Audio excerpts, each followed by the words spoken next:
SMK Telkom Pekanbaru merupakan sekolah tingkat menengah di Provinsi Riau yang sudah terakreditasi A. SMK Telkom Pekanbaru didirikan pada tahun 2001, kemudian diresmikan pada tahun 2002. Sekolah ini terletak di Jalan Melati, Jalan SMK nomor 5 Simpang Baru, Kecamatan Tanpan, Kota Pekanbaru, Provinsi Riau. Sekolah Menengah Kejuruan Telkom Pekanbaru merupakan sekolah di bawah Yayasan Islam Riau yang saat ini dipimpin oleh Bapak Muhammad Faisal SPD. SMK Telkom memiliki banyak jurusan yang sangat diminati oleh para siswa, dan rata-rata semua jurusan telah terakreditasi A. Sekolah ini memiliki siswa di atas 700 orang. SMK Telkom sangat banyak diminati orang karena selain sekolahnya sudah terakreditasi A, sekolah ini didukung dengan fasilitas yang sudah memadai.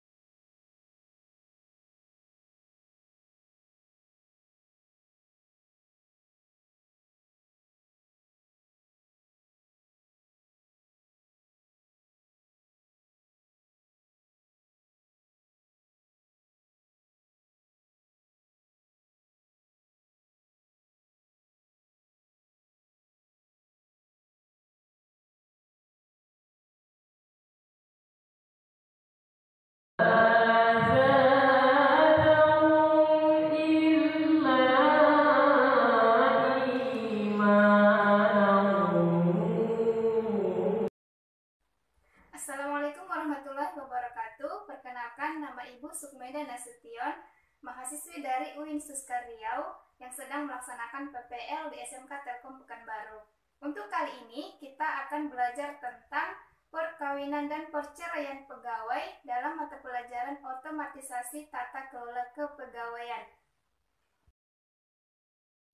Mata pelajaran kita hari ini adalah otomatisasi tata kelola kepegawaian.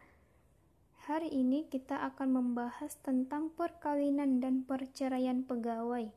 Yang pertama, kita akan membahas tentang perkawinan pegawai.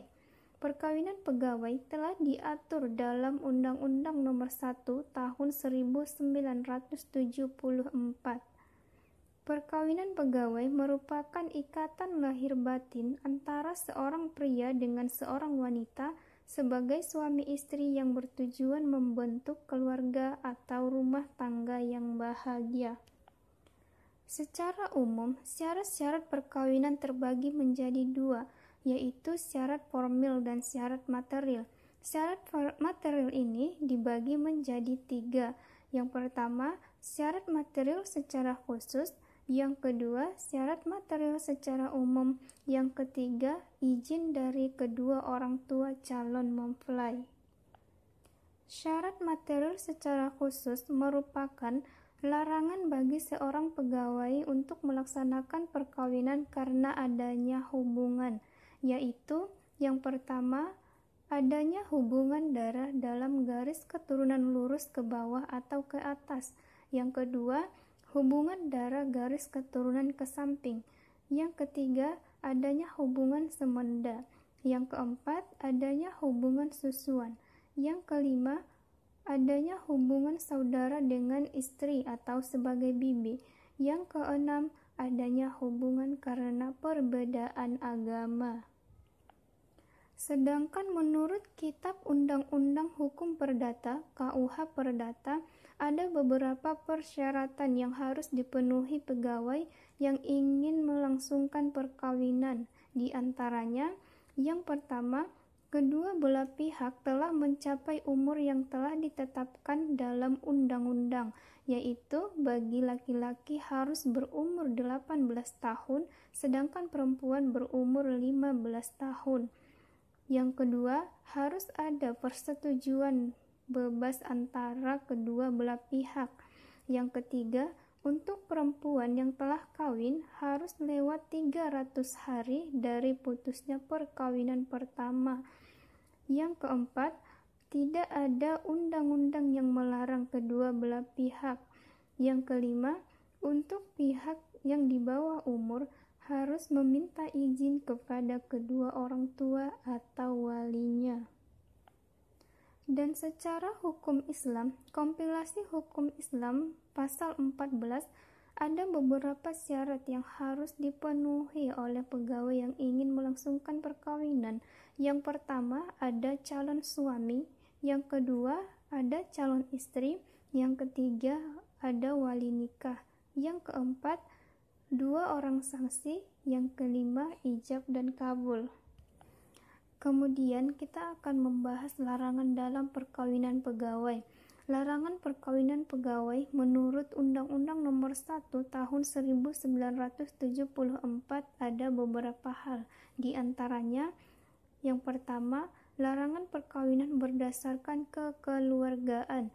Ini dijelaskan dalam pasal 8 Undang-Undang Nomor 1 Tahun 1974. Yang kedua, larangan perkawinan karena satu pihak yang akan menikah masih terikat dengan tali perkawinan. Yang ketiga, larangan kawin bagi suami istri yang telah bercerai sebanyak 2 kali. Ini dijelaskan pada pasal 10 Undang-Undang Nomor 1 Tahun 1974. Yang keempat, larangan kawin bagi seorang wanita selama masa tunggu, di mana masa tunggu seorang wanita, jika wanitanya sedang mengandung, maka masa tunggunya 300 hari. Sedangkan wanita yang tidak sedang mengandung, maka masa tunggunya 100 hari. Ini dijelaskan pada pasal 11 Undang-Undang Nomor 1 Tahun 1974. Sedangkan secara hukum Islam, larangan perkawinan dijelaskan pada pasal 39, di mana larangan perkawinan secara hukum Islam ada 3. Yang pertama, karena pertalian nasab. Yang kedua, pertalian kerabat semenda. Yang ketiga, pertalian susuan. Pertalian nasab ini karena adanya hubungan keturunan. Yang kedua, pertalian kerabat semenda ini karena adanya hubungan keluarga dekat. Sedangkan yang ketiga, pertalian susuan merupakan karena adanya hubungan susuan. Ketiga larangan ini terjadi karena adanya hubungan darah. Selanjutnya, kita akan membahas tentang perceraian pegawai. Perceraian pegawai merupakan perpisahan hidup antara pasangan suami istri karena gagalnya membangun atau membina rumah tangga yang harmonis dan bahagia. Ada beberapa hal yang menyebabkan terjadinya perceraian. Yang pertama, salah satu pihak menjadi pemabuk atau pejudi yang sukar disembuhkan.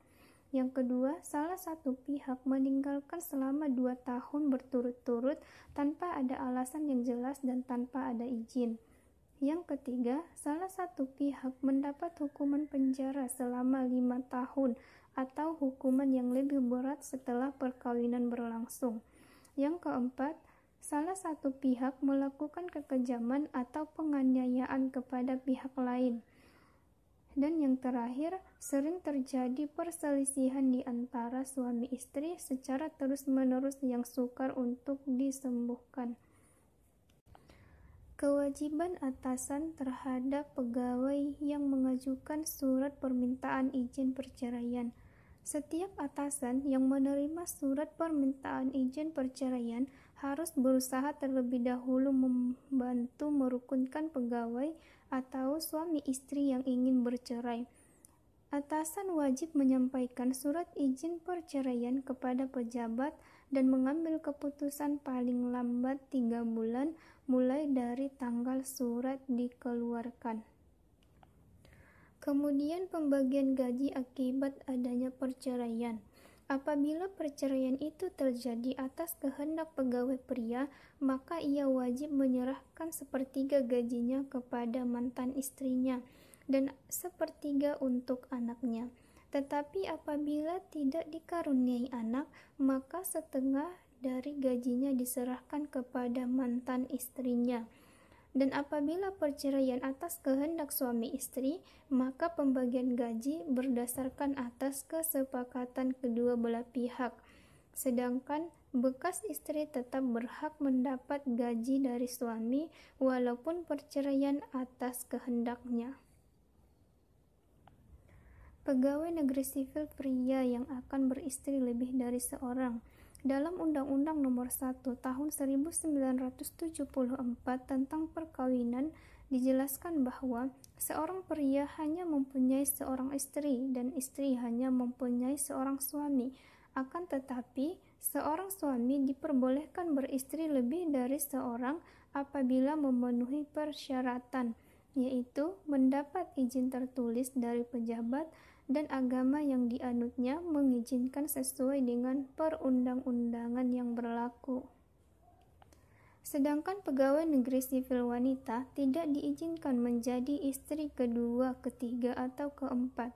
Seorang wanita PNS tidak diizinkan menjadi istri kedua, ketiga, atau keempat. Jika pegawai tersebut sudah menjadi istri kedua, ketiga, atau keempat, maka tidak dapat melamar menjadi PNS. Dalam Peraturan Pemerintah Nomor 45 Tahun 1990 dijelaskan bahwa berkedudukan sebagai istri kedua, ketiga, atau keempat, maka dijatuhi hukuman disiplin berupa pemberhentian dengan tidak hormat sebagai PNS. Sekian materi kita hari ini, semoga bermanfaat. Ibu akhiri dengan salam. Assalamualaikum warahmatullahi wabarakatuh.